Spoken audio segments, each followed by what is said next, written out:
Business updates talk about the Textile and Workers Union demonstrating of activities of anti-piracy task force and the MPA on subsidies of petroleum prices. Take it away, people. Of course, Wendy tells you this afternoon is packed, and we're bringing you all these details. Just about a few minutes ago, they were out there meeting the Minister of Trade and giving him their petition, of course, backed with a strong warning that they are not going to lose out in the textile business. We'll hear from the textile and garment industry and their frustrations over government decision to ban the task force from operating. But before then, let's do some energy issues. And here, the National Petroleum Authority has rubbished the reports government has subsidized petroleum prices. Well, the Public Relations Officer, Yaro Kasambata, told TV3 the reasons behind the non-adjustment was because petroleum prices on the world market was within the price stabilization margin.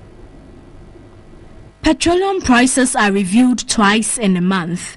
A review was done on Sunday, December 1, recent review on Monday, December 16.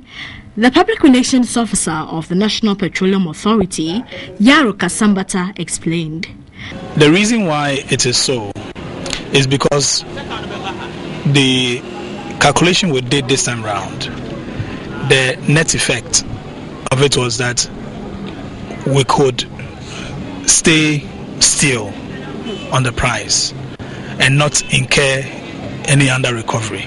Despite an increment of petroleum prices on the world market, he told TV3 the prices fell within the price stabilization margin. There's been increment on the world market. But what we're saying is that you don't take these things in isolation. You take them together. And it is the total effect that we look out for. Indeed, the consumer is not really interested in the daily behavior of the price. The consumer, is interested in the total effect. What is then the effect of what you are saying? The effect of what you are saying is that the price is a reduction, stability, or an increment. So far, petroleum prices have been reviewed 24 times this year. The Public Relations Officer was unable to tell TV3 whether the country is likely to see an increment in petroleum prices on December 31. Meanwhile, petrol would still sell at 2 cedis 190 pesos per litre, while diesel would go for 2 cedis 260 pesos.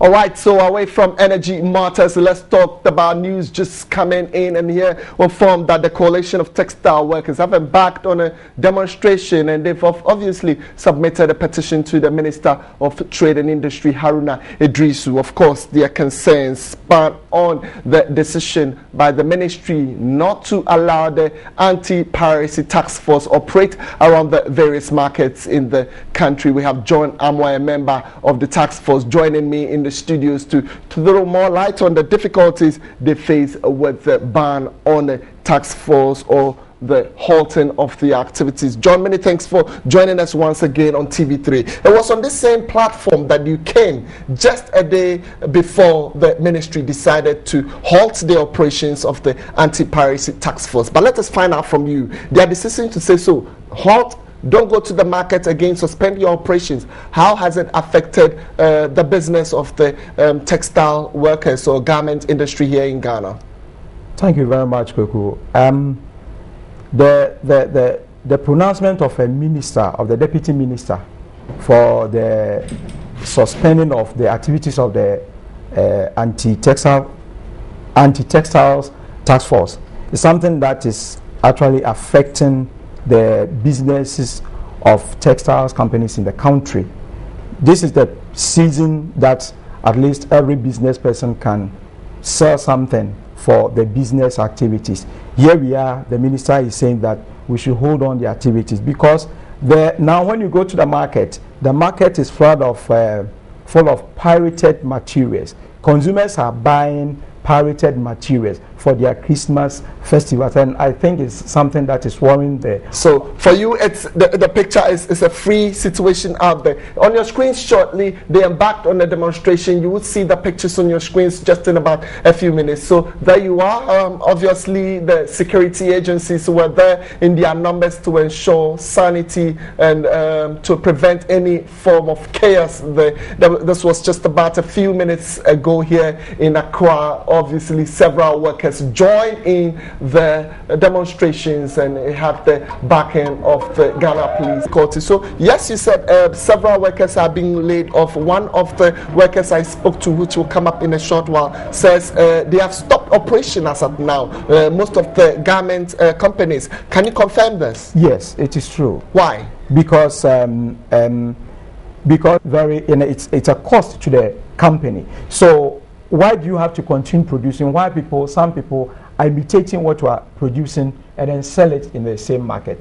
We are facing the unfair competition in the market, and I think our message from the industry is just something straightforward, that people will have their right to sell whatever they want, but not the people trading alongside with the people's other companies' intellectual property. These are criminal activities that people are doing, and then for government to have the confidence to ensure that these practices will stop, government set up a committee in place to check these things, and the very first day the committee went to the market for the operation. The next day government asked them to stop. So it's like government is undermining its own effort to put stop to this unfair business practices in the country, and this is the problem for the industry, because we are committing to everything that we're supposed to do. We make sure we work within the framework of the law, in the law of the land, so that we can do everything. But then it seems government can now say that other people who are rather doing the illegal business. You give me just a second. Back on the demonstration grounds, we had the opportunity to interact with some of the workers to get first-hand information, the difficulty they face with the suspension of the task force. We spoke to the organizer of the task force. Let's take a listen to what exactly he said about their difficulties.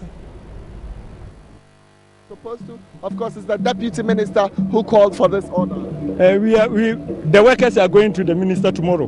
We are going to meet him tomorrow for him to solve this problem immediately. We won't sit down to wait for anything at all. When he came, what did he tell you? He said we should hold on. What they told us, now he want to postpone the thing. It would, ministries, when they want to do anything, it will take time. But we too, we are suffering. So we want to see him immediately to solve the problem. All right, so you heard your brother saying that they are suffering. For him, the minister's answers to them were not satisfactory. I want to find out from you. Do you think what the minister came to say there when he received the petition was what you wanted to hear?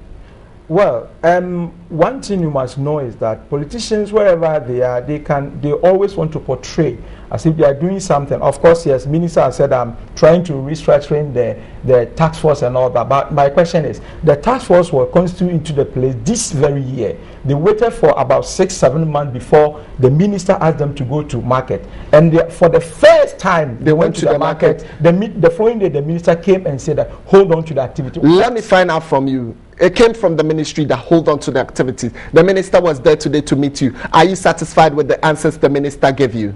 When are we going to meet the minister, and when at all the task force will go back to the market? That is what we want. Because so you are not satisfied? Not at all. You are not satisfied with the minister? We'll try to get more details from the minister in our subsequent bulletin. But this is Midday Live. Of course, when it happens, we make sure we bring you the details as and when it comes up. My name is Kweku Timin. That's the end of the business segment. But we're bringing you some more sports updates with Joel Achampon. We'll also be looking at some international stories coming up. Until then, just enjoy the rest of your afternoon. I'll say a big thank you to my guest John Amwa for coming through. Enjoy the rest of your afternoon. We still have more stories coming up shortly.